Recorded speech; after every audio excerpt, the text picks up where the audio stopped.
So you do not own your private key. And also you don't own your public key. And it's just the math formula of the private key times the generator point. And that's it. Like it's math. You don't own it. I'm sorry.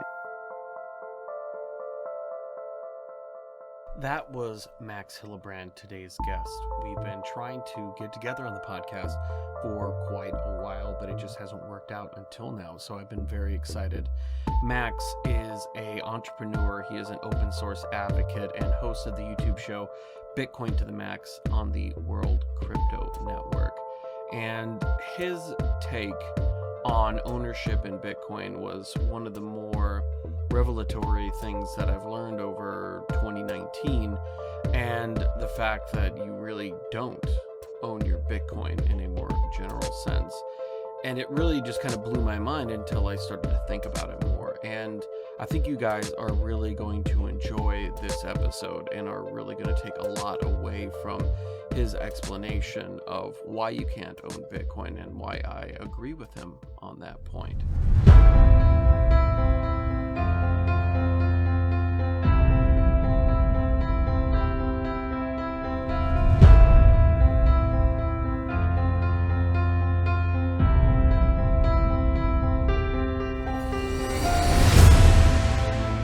Max, welcome to the podcast. Hey, Dustin, thank you very much for the invite. I'm looking forward to the conversation. Yeah, I'm really glad to get you on the show. We've been trying to work it out for a little while, so it's really good to have you on here. And just different time zones and work schedules seems to have kept us apart until now. So it's really exciting to have you on. And I listened to the episode on the Crypto Voices podcast with Matthew Majinski, and you talked about the concept of private property ownership within Bitcoin. And for the most part, a lot of libertarians and people who are attracted to Bitcoin, especially early on, were very excited about Bitcoin because you actually could, hold and own your own Bitcoin versus having to worry about with fiat banks, and the ability for central banks and through their regional banks to be able to take your money. And with Bitcoin, you're able to actually hold that.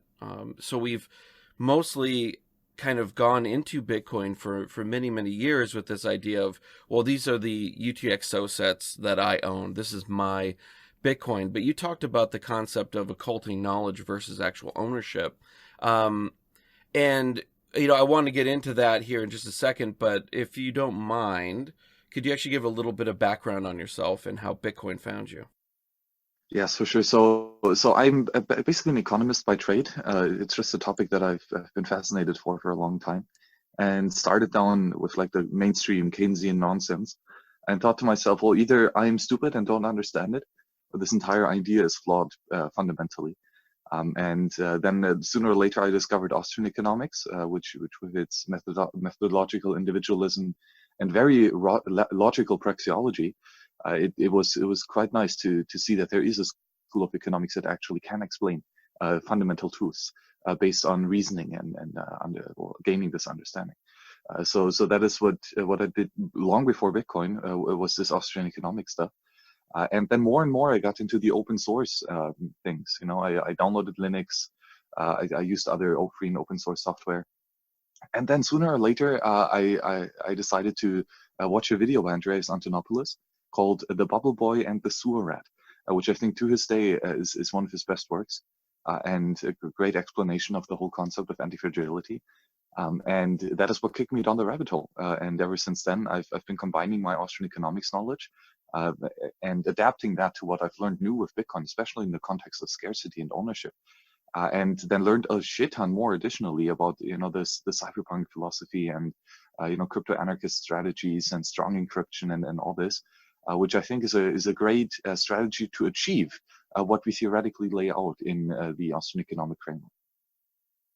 And what was it actually specifically when you were studying economics that really kind of, like you said, you were saying that either I'm stupid or this stuff doesn't work. What was there a specific instance in kind of studying in the Keynesian school that made you think that, or was it kind of a accumulation of things? I think it was definitely more accumulation of things. Mainly because they have a bunch of models and very many like math formulas and graphs and intersections. And I always thought that although their model makes internal sense, like that, yes, if these two curves meet, then something is happening.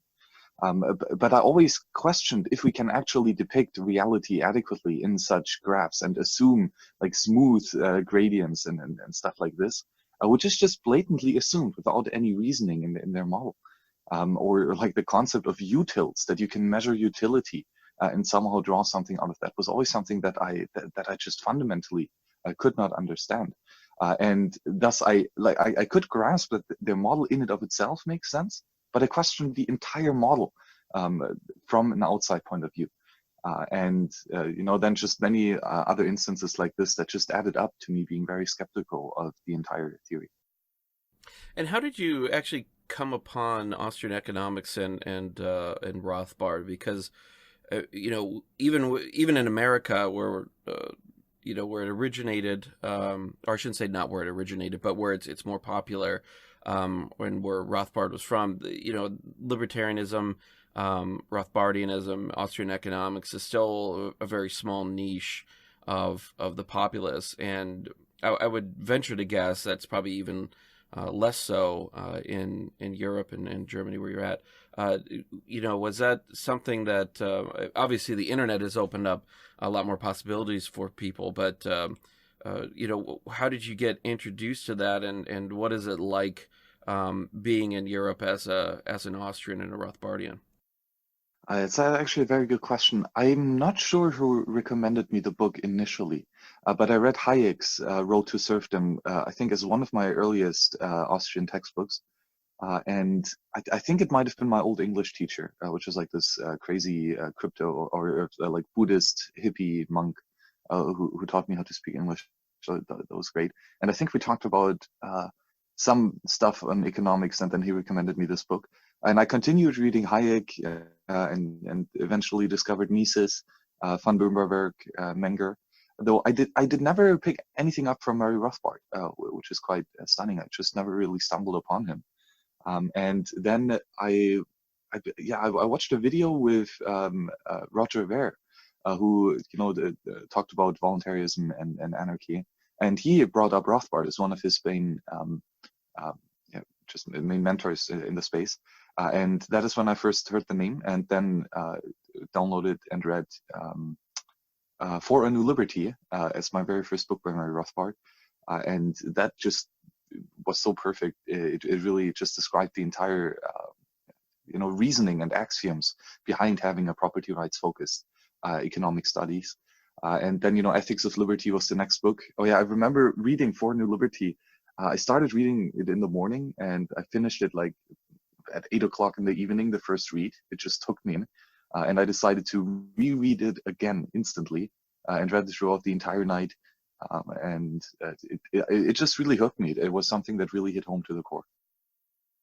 Well, it's always really interesting to hear people's journey in that regard, and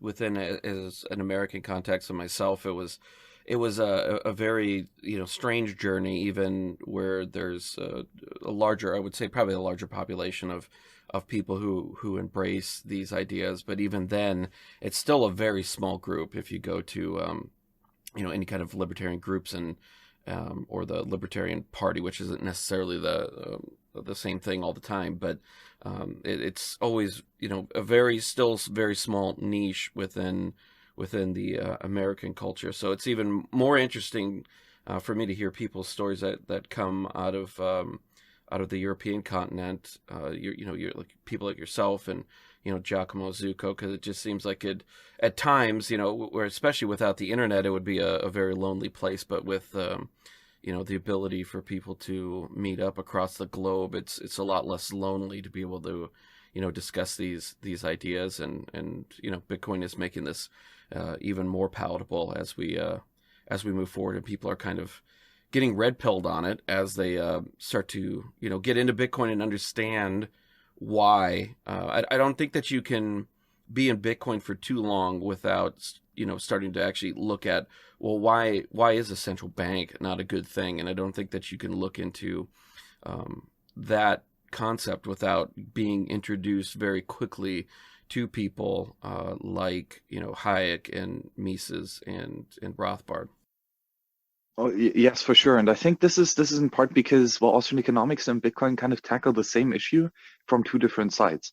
So Austrian economics explains the theory, right, of what can we logically deduct from base axioms, and how can we build a methodological just framework of of how we should interact, and what happens when we do so, right? The reasoning all behind it. But that is very theoretical. So you can read a bunch of books and you can sit down into lectures and have seminars and other stuff about all this. But, well, fundamentally, it's still all just theory, right? And Bitcoin is based on that theory. Like Satoshi Nakamoto was probably the greatest economist of the 21st century already. We can say that. But he went much more than just writing a book explaining it, right? He actually wrote code that implemented a monetary system based on these free market ideals. And now anyone who's using Bitcoin might just use it, right, without having the theoretical framework behind it. But he sees that it works, right, and that there is something here, and that this is actually a very beautiful system in many regards. And then people are interested to what is the theory behind what I'm actually doing here. I'm already doing it, but why, right? And here's why I think so many now discover Austrian economics, because it really is made for Bitcoin, or rather Bitcoin is made based on Austrian economics. And so all those that just use Bitcoin every day without even knowing about why this is such a fundamental breakthrough, they now have the opportunity to read Human Action on Man, Economy and State and actually discover there is a incredibly rich history and tradition of scholars thinking through the different problems that we are facing right now. And that Satoshi Nakamoto is just one of them who really found a brilliant solution to a very, very difficult problem. Now, as I mentioned in the introduction, in your interview on Crypto Voices, which was, I don't know if you talked about it before, but that was the first time I'd come upon that argument that you were making about ownership of Bitcoin, and that you don't actually own Bitcoin in the same sense as a private property, like your own personal property that you hold, such as your home or your car, or let's just say, if you have gold coins that you keep in a safe or anything like that, this private property that we have in the meat space, that Bitcoin is more a proof of knowledge of the keys than actual ownership. And I was wondering if we can go into detail on that, because I find this concept of occulting knowledge versus ownership absolutely fascinating. Oh, yes, for sure. This is really a topic that has interested me very, very much, and it has fundamentally challenged how I view Austrian economics. And more, like, it gave me more understanding in depth about the whole thing. It was quite brilliant. There is a great book by Stefan Kinsella called Against Intellectual Property, which really was what kicked me off in understanding this here. It's a great explanation and very thorough. And it also bases on some of Mises and Rothbard's idea of the power of ideas itself. So the basic concept is that there are goods, which are things that are useful, right? They're good, they're not bad. Individuals use them because they like them, right? They're better off in having them than not. And in these goods, there are two different types of goods. One are scarce goods, the other are non-scarce goods. And there's a very fundamental difference in between them. A scarce good is, for example, a wooden log, just an old tree cut down. And what makes it scarce is that it is exclusive. So either Alice can use it, the wood log, to build a house, or Bob can use the same wood log to build a boat. Right? But there's no possibility that both Alice and Bob can use the same wood log to make two fundamentally different things. Right? That's just it's exclusive. If Alice uses it, Bob cannot. Right? And then the other thing that scarcity is defined by is it's like limitness in quantity. Right? If there's only one wood log, then we really have to find out like what to do with it. If there are thousands of wood logs, then it might be okay, right, for Alice and Bob to use them. Then they are abundant in nature, and although they're still exclusive, they might not necessarily be scarce in the way that is useful in the conversation for later. Because as soon as we have this scarcity, this exclusivity and this limitness, that or then we have a potential of conflict of who can use these goods. Right? Is it Alice who uses the wood, or is it Bob? It cannot be both. So how do we define and find out and then enforce who can own this, who has the actual ownership, the property rights? So property rights is based on the need for it in scarce goods, right? Because here we have a need for resource allocation, and property rights is the only sane way of doing so. And that is all the examples that you mentioned, right? Your house, that's a physical scarce good, right? Either you live in it or your neighbor. It cannot be both at the same time.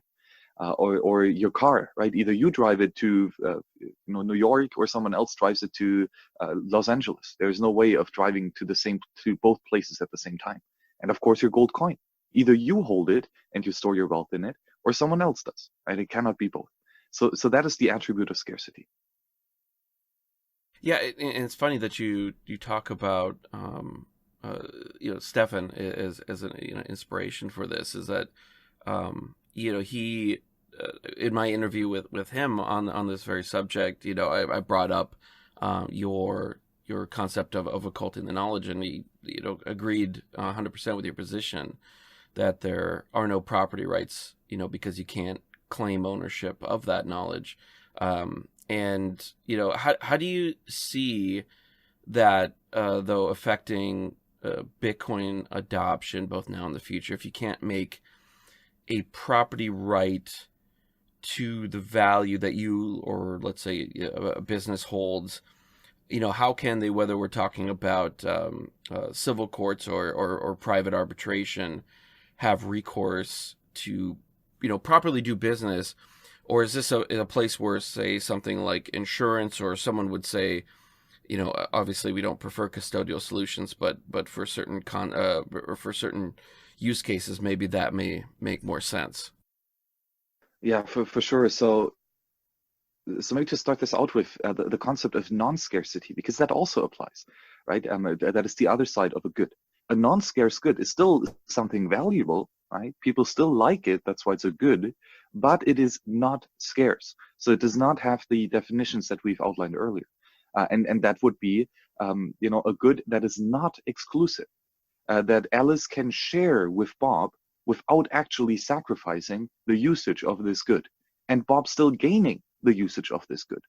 So for example, if Alice is singing Bob a song, right? She does not all of a sudden lose the melody or the words of the lyrics, right? She still has them, right? She does not sacrifice them.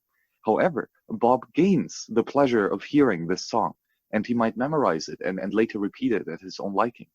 So Bob gains something, and Alice does not sacrifice anything. And this means it is non-exclusive, right?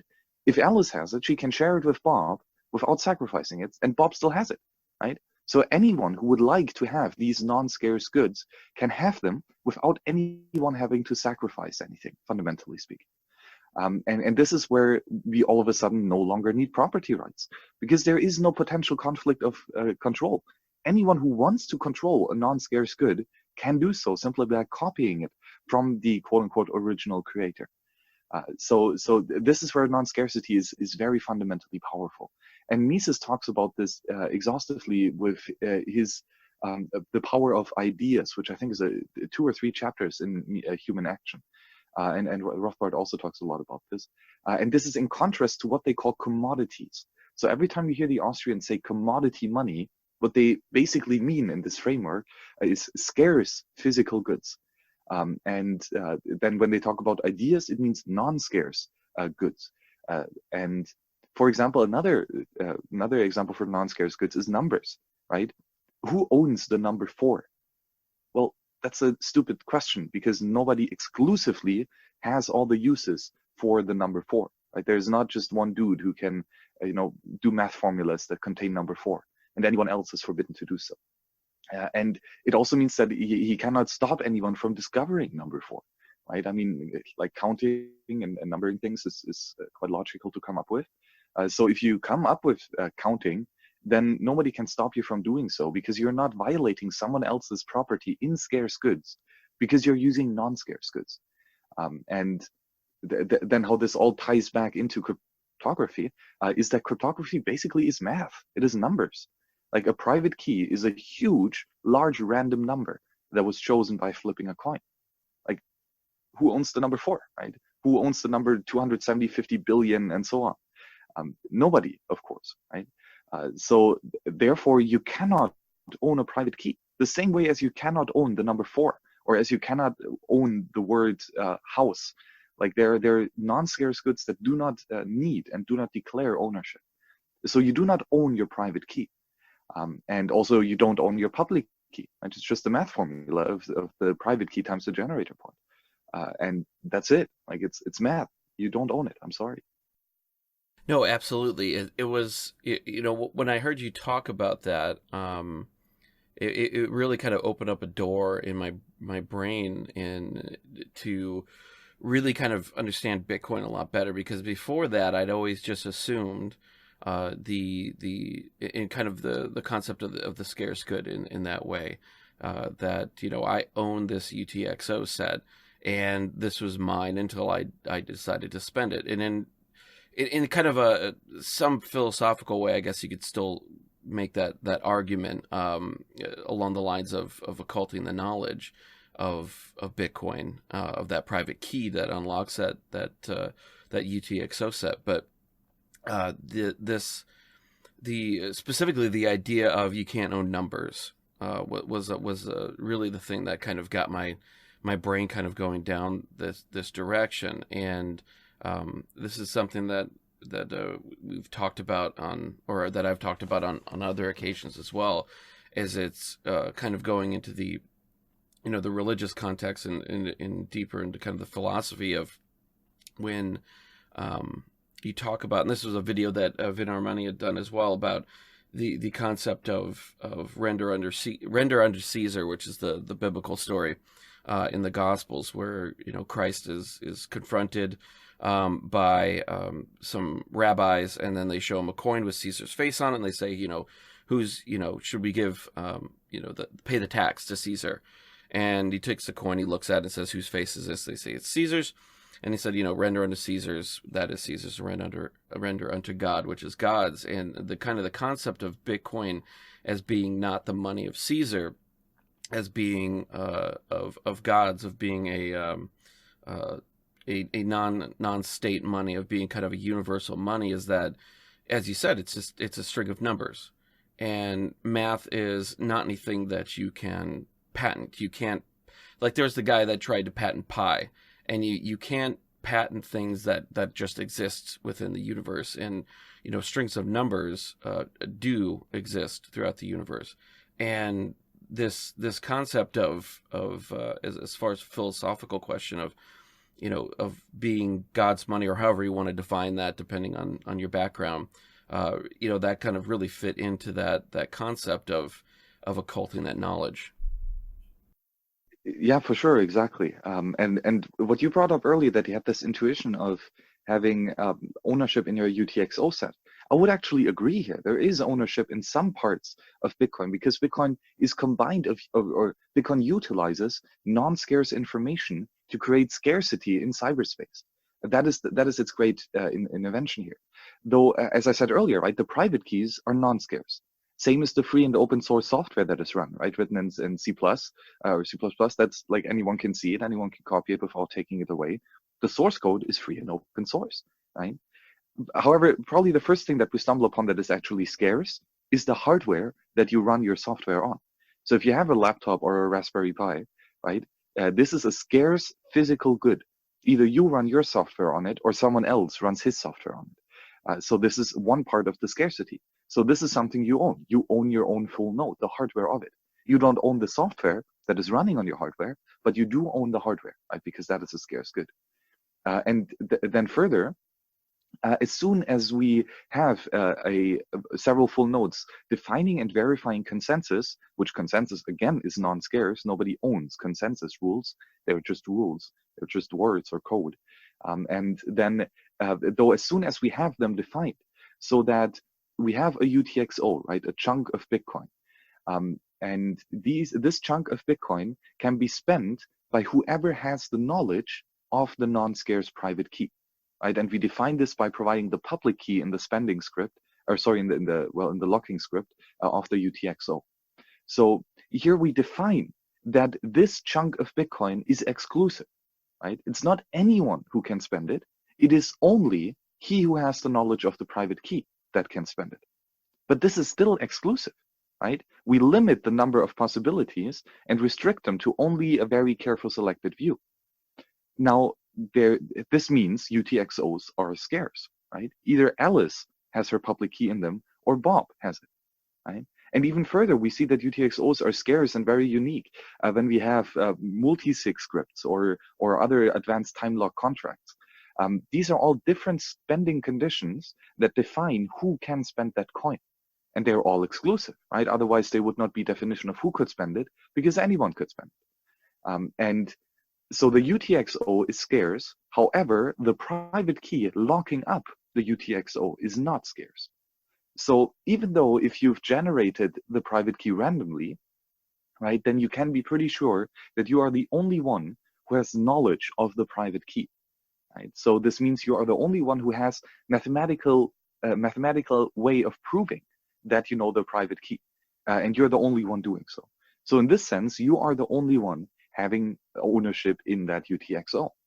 However, what happens if someone simply copies your private key? Right, you lay your 24 mnemonic words laying around in the cafe, someone takes a picture or something like that, or someone hacks your computer, then all of a sudden, he also has knowledge of the private key, right? And thus he can produce a valid signature. So the question is, did he steal anything from you? Because he just copied your private key. He did not take your private key, right? He cannot steal it. You still have access to it and knowledge of it. However, according to the Bitcoin consensus rules, as soon as he gains knowledge of the private key, he has every right to spend that coin in whatever transaction he so desires. So there is no potential of conflict of control over the private key, right? Because you can easily copy it. But there is potential of conflict over who can spend the UTXO. And this is in Bitcoin just done by defining whoever has knowledge of the private key, which in and of itself is not ownership, but it's knowledge, right? But you do own a UTXO if you're the only one having knowledge of the private key. And kind of going back, I apologize. I kind of jumped in the middle of your thought there when you were explaining the scarce and non-scarce goods.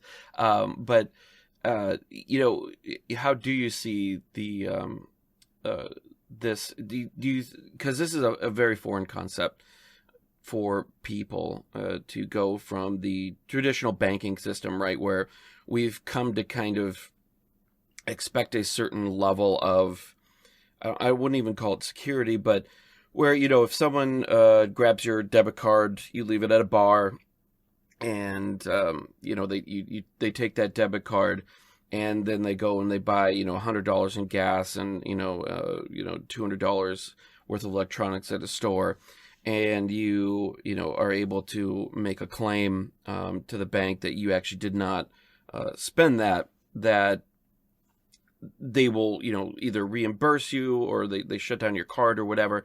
And there's a certain expectation that people have come to, or let's just say you leave, you know, $1,000 sitting on the desk at your house. Someone, you know, comes into your house, takes that $1,000 and leaves, but you catch the guy later. You can try, you know, your ability to actually get that money back is going to be different depending on the laws in the region that you live in, but they've come to expect that there's some sort of recourse, that action that they can take.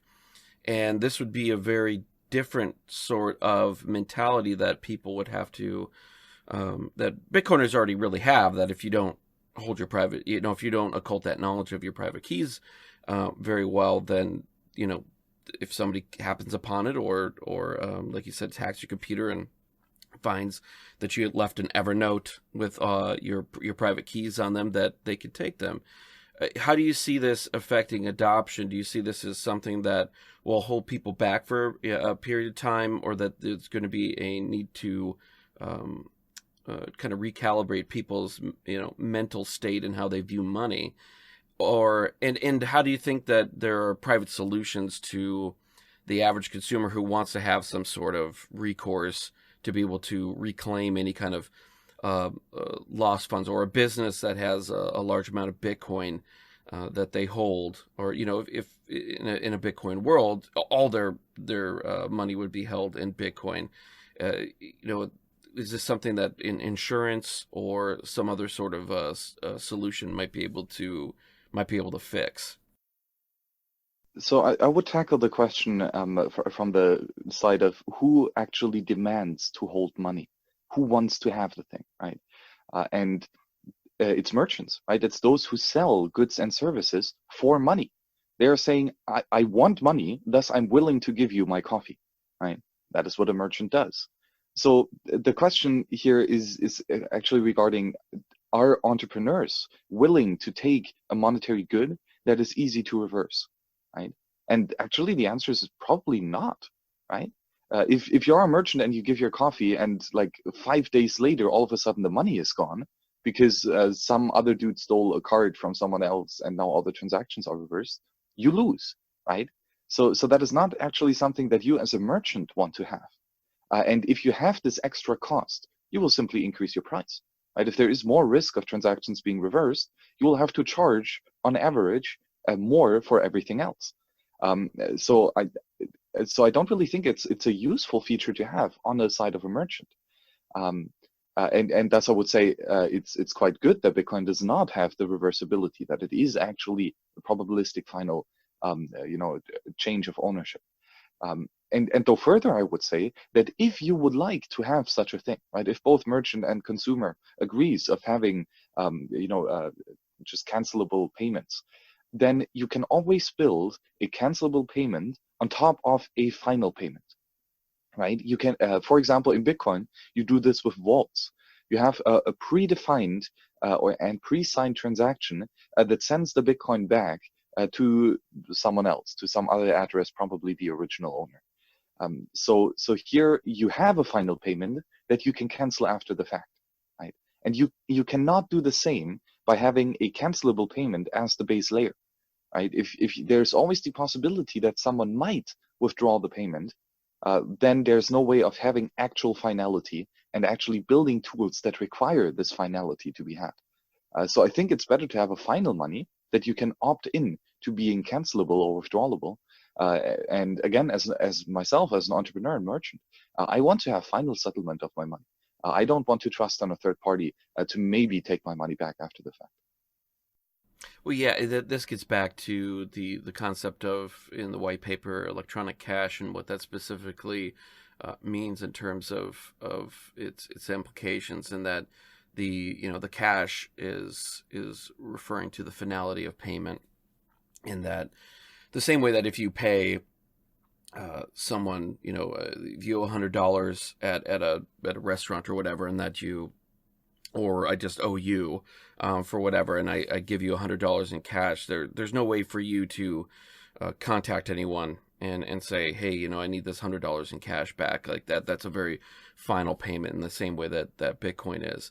And once you send it through, and then also the problem that Satoshi saw and that he was going to fix was not necessarily the issue of petty crime, but the ability for state actors or for banks or trusted third parties to be able to take your money. If you have an ability to reverse payments, you have that same ability to go into someone's account, take their money from them for whatever reason it may be, whether it's a lien against them for lack of tax payments, or just because you're a person that's not, that could be some sort of dissident or whatever the case may be. But by Bitcoin's consensus mechanism in the network is that these people cannot be forced remotely, I guess you could say, to have their value taken from them. There's, of course, always the ability for someone in person to do that, but then that's when you have to start to implement other security procedures and all that for your Bitcoin that you hold to make sure that is not a the $5 wretch attack sort of deal. But I'm sorry. Did you have any thoughts on that? Yes, I mean, in general, right, it's a question of what do we actually try to achieve here, right? And there again, the theory comes together with practice. We have Austrian economics telling us that having a society based on property rights is the most prosperous for anyone, right? And we can pretty much prove this axiomatically and praxeologically. And then Bitcoin is a way of giving individuals the tools to define, verify, and enforce their property right claims, right? And they do that by running a full node and defying, for example, monetary consensus on 21 million Bitcoin being the maximum, right? So what this enables is that it becomes extremely difficult, if not impossible, to increase the money supply against the will of anyone running a full node. This means that an increase in the money supply, meaning inflation, is impossible in this self-verifying system, meaning that nobody can steal your property rights by diluting the money supply indirectly via inflation. So this already is one way of defending your property right, is by having an uninflatable money, which we do by running our own full node, right? So we defend against indirect theft this way. And the other way people can steal from you is by taking the monetary unit itself, right? You take the actual scarce good, the Bitcoin UTXO, and you take that. You don't change the money supply, you just take the single Bitcoin UTXO. And we defend against that by having private and public key cryptography, which actually works quite well, right? Like it's mathematically impossible to produce a valid signature if you have not the knowledge of the private key. So this means that the attack vector actually must gain knowledge of the private key. There is no other way of stealing your Bitcoin directly. Now the question is, how can he gain knowledge of your private key? And there, of course, one way would be hacking your computer, right, over the internet. So it might make sense to have your private keys stored offline, maybe on a dedicated hardware signing device. And then the other reason would be the $5 wrench attack, right? He hits you so hard until you, quote unquote, like voluntarily, well, no, it shouldn't say that, until you are coerced to actually freely giving out your private key, right? Because you want the torture to stop. So he convinces you by using aggression to leak, to de-occult the secret, to give out the secret of the private key. And as soon as he has the private key, right, the Bitcoin network will accept any spending transaction. It's a valid signature. So again, the exclusivity is defined by the knowledge of the private key. And if someone else can get knowledge of your private key, you do not have any protection against direct theft. So this is the weak point that we really have to defend against, and that is by something like hardware devices for signing, or maybe more advanced multi-sig or Schumer secret sharing schemes and secure backups. All this is very, very important because this is actually the weakest point, right? Everything else is pretty damn solid. Try changing the 21 million money supply, or try producing a fake signature without the private key. It's pretty damn difficult. So what an attacker needs to do is gain knowledge of the private key, which is already a very challenging and difficult part, much higher defenses than any other system could provide you. Yeah, Bitcoin has always been about this concept of sovereignty, and it's grown out of the, or I should say that Bitcoin's use case and Bitcoin's necessity, because all inventions or all successful inventions are born out of a necessity in society for something, whether it's greater communication. So we invented the telephone and the telegraph, and then the telephone, and then the internet, the ability for better transportation and more efficient modes of reaching a place. So we tamed horses and then domesticated them, and then eventually created the combustion engine, cells and everything like that for boats.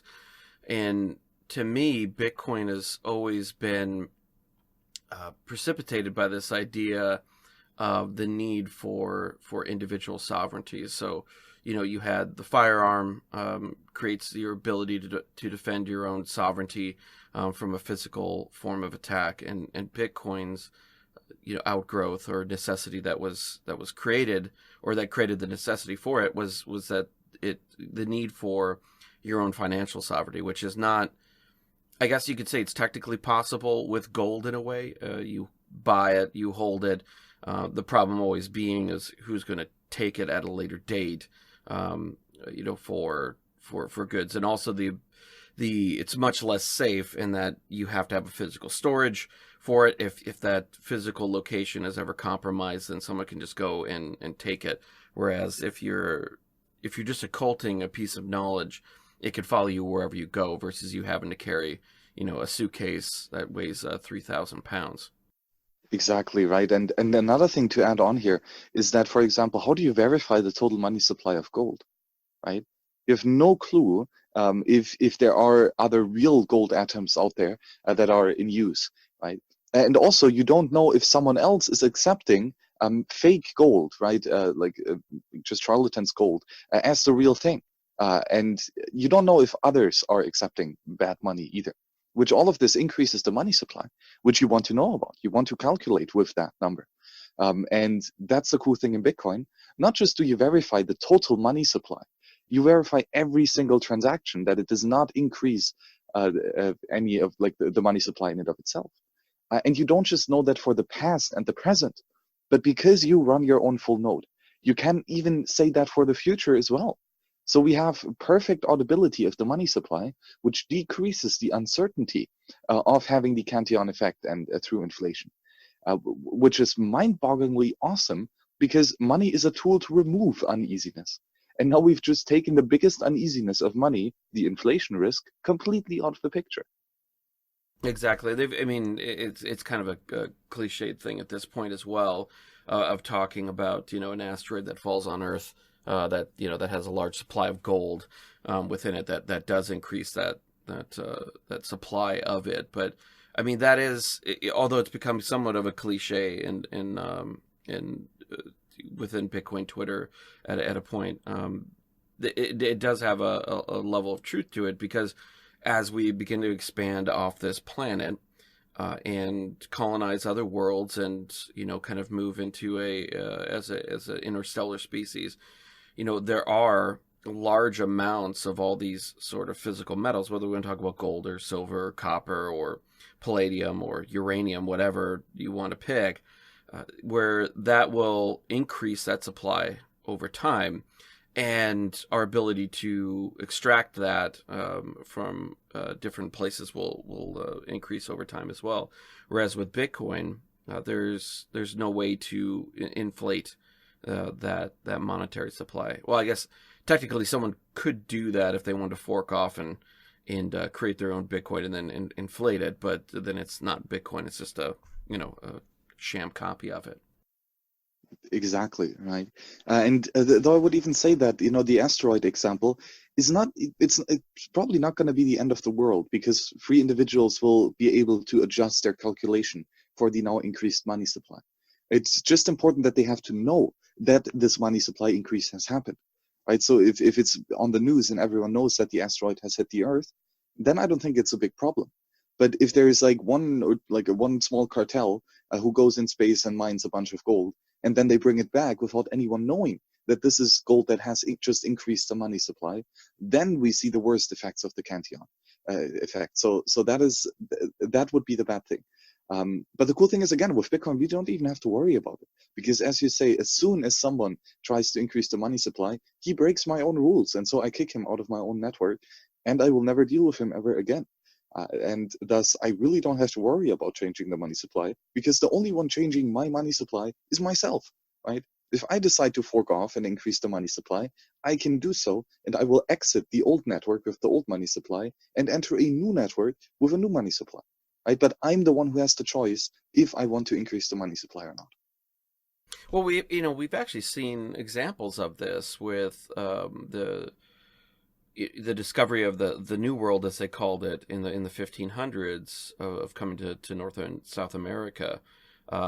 They brought, I don't know how many, it was like over 100,000 tons of silver from the Americas back into Europe, and that had, like you said, people have to be aware of it. But if you had your family had large holdings, or just any amount of holdings in silver and gold, which was the money at the time, you would have seen a inflation of that supply by this large amount over that period of time being influxed into Europe. And they say that the price of gold and silver dropped by about a third after that, because there was these large influx of these ships just laden with gold and silver and other precious metals coming back into Europe, and just rushing into a market that had for a very long time had a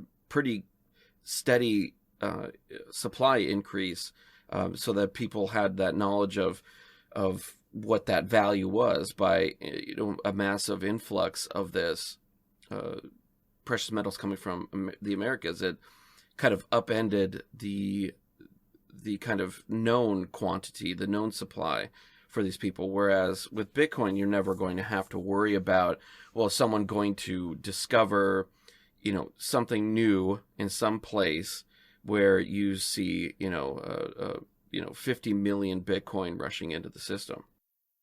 Exactly. That's exactly it. And again, that is the importance of running your own full node. And that is, the entire reason why we're in it, because now we actually have the tools to defending our property rights, even against inflationary theft, which is just unheard of. It's something that was never possible before. And you've done quite a bit of work with Wasabi Wallet, and I interviewed Adam Fischor I guess it was probably about 6 months ago. But what is it about Wasabi and the concept of Coinjoins that has kept you interested in this project? So again, my end goal is to defend my own property, right? And a good strategy of doing this is being private and not telling anyone how much property you actually have and what you do with it, right? This is breaking the OODA loop. The OODA loop is a way that we act in the world. We observe what is happening.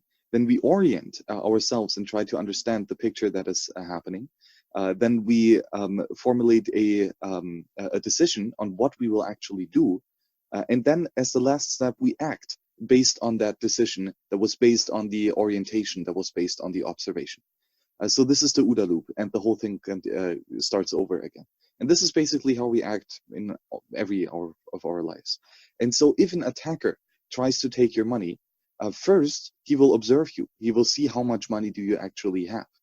And then he will orient and see, okay, is this actually a valuable target? Like, what is his defenses? How much money does he have and all this? This is the orientation phase. And ultimately, then the decision-making phase is when he actually decides, yes, I will try a $5 enter tag and try to get his private keys, which is then ultimately his action. And so if you want to defend against such a malicious attempt, how do we best break this with the least effort and with the least harm done in general? And I would say it is by breaking in the observation and orientation phase. So what we want to do here, and that goes very much into crypto anarchy, is to break the attribution of our actions. So to break that anyone can observe how much money I actually have and what I do with my money, right? Then there is no observation possible. Or even if they find out that someone has this much money, I should still be able to defend that they find out that it is me. So they should not be able to orient themselves and attribute the large money holding to me as a person, right? And this is why privacy tools comes in. This is why it's important to have strong encryption. So you have secure communication channels where you can keep secrets and talk with others privately. And then also, this is in the sense of Bitcoin, a big downside, because we do have a public ledger that everyone verifies, right? So anyone can observe that a money transfer has happened. Now, what we want to hide is who actually made the transfer, right? And we do that by running your own full node, by not leaking your extended public keys, and by using the Tor network to broadcast transactions and so on. And then also we want to ensure that the transaction history itself gets obfuscated. That one party does not find out what this one cluster spends his money on. That he buys the coffee at this store, that he just bought a boat, which he had a tragic boating accident on, or that he bought the Lambo, and all these different things. We don't want others to find out where I spend my money on. And this is then where the concept of Coinjoin comes in, which is a tool to break the transaction history. And for those that are listening that are not familiar with that that transaction history, is that companies like Chainalysis or just individuals who, like you said, are trying to find a target, are usually looking where all this money is going. If they see it accumulating in one or two wallets, and that there's history between, you can usually define relationships and even who the individual is, depending. Like if you go to Overstock or something like that and you buy let's say a couch with your Bitcoin wallet back in 2013, and you're still using those same wallets, you can track that history of those people, and or that you see that they've transferred from that old wallet that had kind of identified them to a new one. You can roughly kind of guess based on other activities, possibly it's the same person or that it's somebody close to them or whatever. How does Coinjoins actually break up this specific kind of transaction history and help to obfuscate who you are and how much wealth that you have? Yes, very good question, Dustin. So maybe to start out with, how does actually a Bitcoin transaction look, right? And it has an input field and an output field. The input field basically declares which UTXOs, which unspent transaction outputs, are going to be spent. So which Bitcoins are going to be spent, and we already know that there's a public key associated with a Bitcoin UTXO, and in the input, we provide that public key together with a signature over the transaction message itself. So we have the signature of the private key that locked up this UTXO. That means that we can verify that he had knowledge of the private key, whoever made that spending transaction. So this is what's in the input. And there can be several coins in the input. It must not only be one, it can be many. And for example, one privacy leak here is that we could assume, it's a heuristic, that all the inputs in one transaction belong to the same person or to the same cluster, right?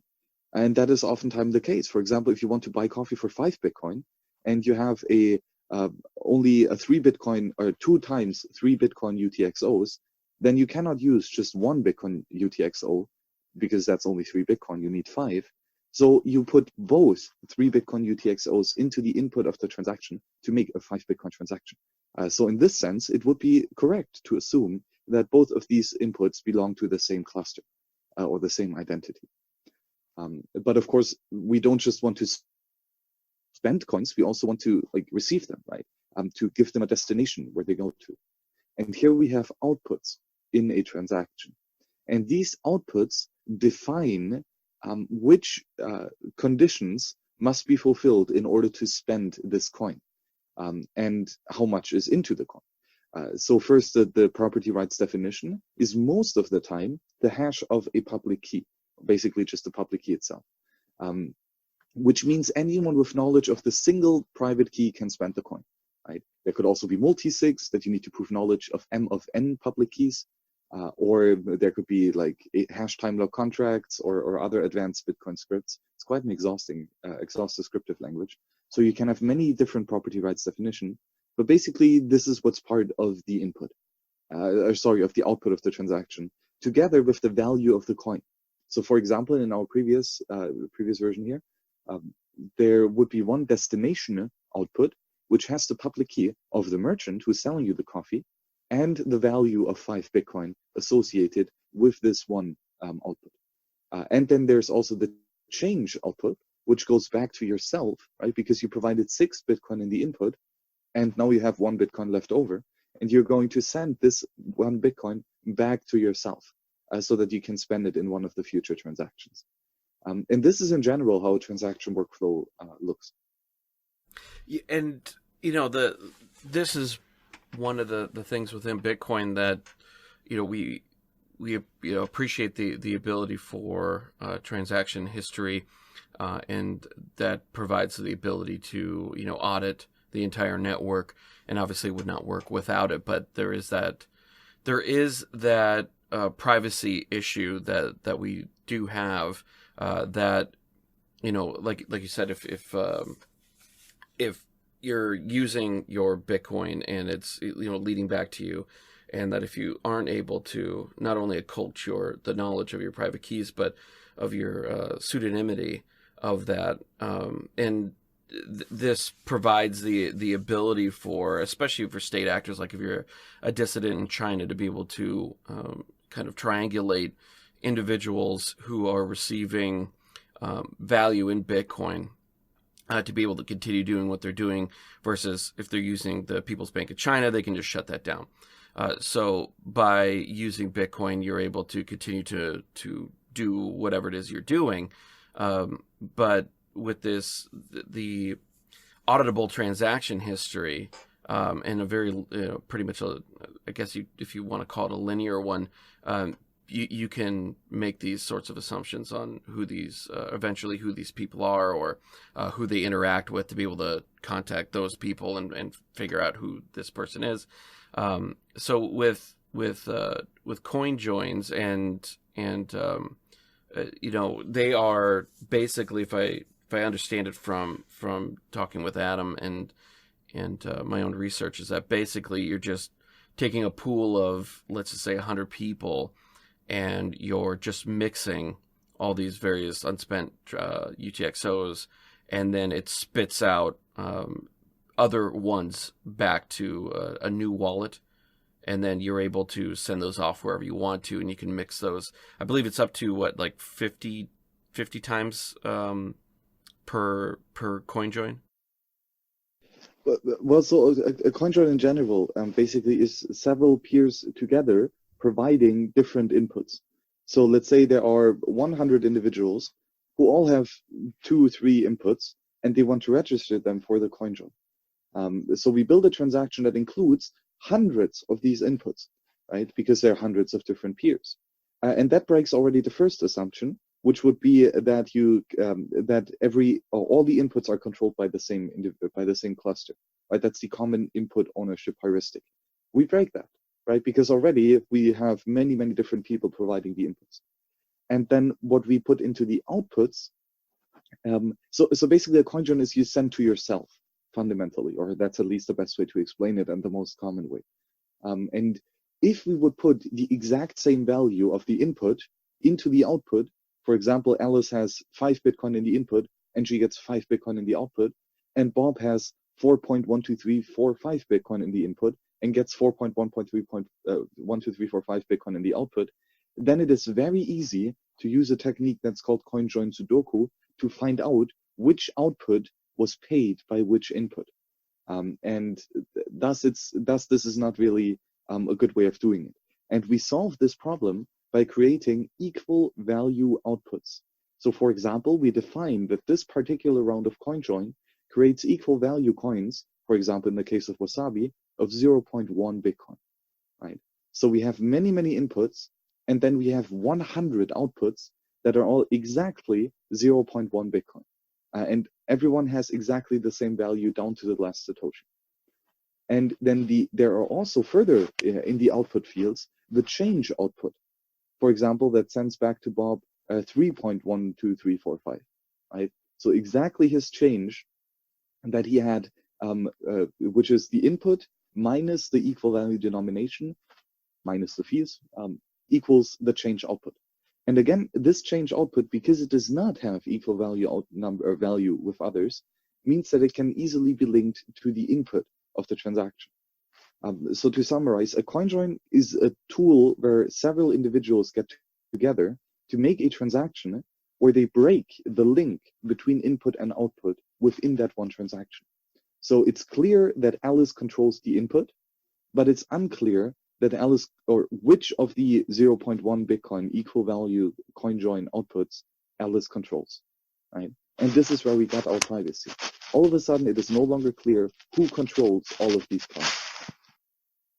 And this is important because the way that most chain analysis is done, whether it's by state actors or private companies like Chain Analysis, is that there's a certain amount of like hops and breaks within the transactions. for an individual, because you can't count forever that X Bitcoin belongs to X person, or that they just because obviously people can just create new wallets and send it along that way. But I forget what it is, like 8 hops or something like that, and it's pretty much assumed by most actors to not be yours anymore. If I'm correct in that, and that's what CoinJoin helps to, like you just said, break up, is that on the network looking at it, is break up that ownership of it in the eyes of somebody who's analyzing the various UTXOs. Yeah, exactly. So the other strategy that you bring up here is called self-spending, and I'm not sure that it's actually quite a good strategy after all, because first, it's very expensive, right? You make many transactions, thus you pay a rather high fee, and everyone has to verify it. So it's not a efficient way of gaining privacy. And also, oh, Max. Yes. Oh, I was just gonna say it was sounding really muffled there for the last few seconds. Okay, I'll get the mic closer. Okay, there we go. That's perfect. Sorry. The other thing that is an issue is that if done naively, it's trivial to find out that you're sending to yourself, right? If you just send the whole coin to yourself, or you create only one output and then you combine 2 outputs, after a while again, it is very easy to find out after the fact that you still control all of these transactions. There are scripts, for example, in Join Market that do these self-spends with several hops, and they have some well thought through logic of the number of inputs and outputs created and all this. So if you do such a thing, at least use a tool that is actually well designed for it.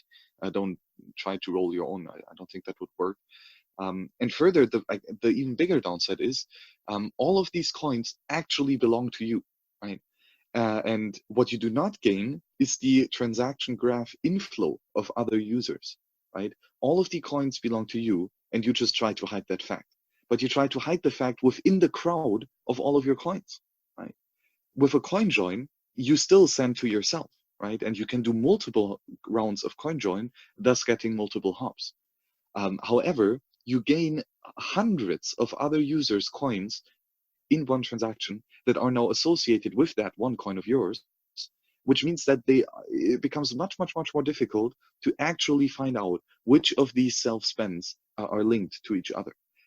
So a CoinJoin is kind of doing the self-spending multiple hops. However, it is done so in a way where you gain new plausible deniability by having other people's coins in that same transaction. No, that makes sense. I remember doing that in years past of sending it from wallet to wallet, but that does get quite expensive over time, especially if you're trying to do the same thing that a CoinJoin does. If you're trying to send it to 50 different addresses along the way, and split up the UTXOs so that it's not as obvious. Because if you had 0.53 Bitcoin in your wallet and you're just sending 0.53 along the way, eventually, well, it's going to be rounded down over time with the mining fees, but it's pretty easy to follow that. Pretty likely that's the same person just sending it from wallet to wallet, especially if it's over a short period of time, whereas CoinJoins make that a lot more efficient and cheap to do. But I'd like to talk more about privacy in Bitcoin, because I know that there's stuff coming up with Taproot and within Lightning as well. But just minding your time. We've been talking for about an hour now, so I know that you got other things to do today. But I wanted to thank you for coming on. I really enjoyed the conversation. It was, I really enjoy these kind of these. I guess if you could call it a fringe discussion of ownership and occulting knowledge, because I don't think that a lot of Bitcoiners are understanding this concept that you're discussing, and I hope that interviews like this and future ones that you do help them to kind of get a better grasp of what Bitcoin is. How can people follow you, find out what you're doing, and get in contact with you. Yeah, for sure, Dustin. Thank you very much for the invite again. I really like the show so far, and you always have good guests and good questions for them. So pleasurable to speak with you here and to share this non-scarce knowledge with others who are willing to accumulate it. Right. So people can find me in general. Well, on Twitter, that's basically the only social media stuff that I'm out doing. And here it's at Hillebrand Max. But also on GitHub more and more. Although I'm a noob and cannot code, I still try to support different open source projects. So here you'll find me mainly on the Wasabi Wallet repository, but also for other stuff on there. And by the way, also on GitHub, I host my thesis. I wrote a thesis on non-simulated shared ownership of scarce Bitcoin with multi-signatures in the Lightning Network, which the first part is exactly what we talked about, the definition of scarcity and non-scarcity and how it applies to physical goods and to cryptography. And the second part of the thesis is what we can do with this in Bitcoin, right? And how Bitcoin enforces scarcity by utilizing non-scarce goods. And then the last part is the use cases. So what can we actually do with a 2 of 3 multi-signature or with a Lightning channel and all this? So for listeners who actually want to read up on some more, I think it's like 60 odd pages or something on GitHub, this paper. And also it's on my personal website, towardsliberty.com, where my email is max@towardsliberty.com. And on the website you find links and references for Austrian economics, for Bitcoin, for natural law philosophy, and also several links to all of my videos that I've produced talking about the different tools and strategies that we have here in the space. So again, Dustin, thank you very much for the invite, and I'm looking forward to the next shows. Well, thanks again, and we'll talk soon.